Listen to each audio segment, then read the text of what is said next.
என்னது காயினை கரெக்டாக நிற்க வச்சா பில் அமௌண்ட் பே பண்ண தேவையில்லையா?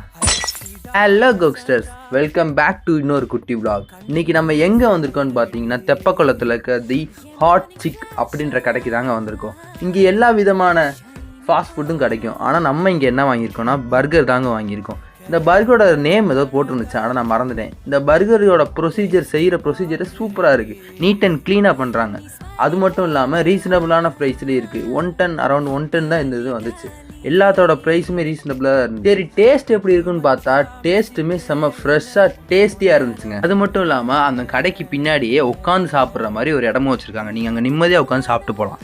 ஸ்டார்டிங்கில் சொன்னேன்ல, அது வேறு ஒன்றுமே இல்லை. ஒரு கிளாஸில் வந்து வாட்டரும் லெமனும் வச்சுருப்பாங்க. உங்களுக்கு ஒரு 3 காயின் கொடுப்பாங்க.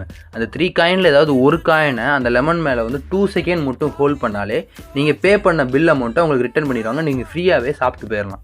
இந்த ஸ்பாட் தெப்பக்குளத்தில் தான் இருக்குது. தெப்பக்குளம் போனால் கண்டிப்பாக இந்த ஸ்பாட்டை ட்ரை பண்ணி பாருங்கள். டிசப்பாயிண்ட் ஆகவே மாட்டீங்க.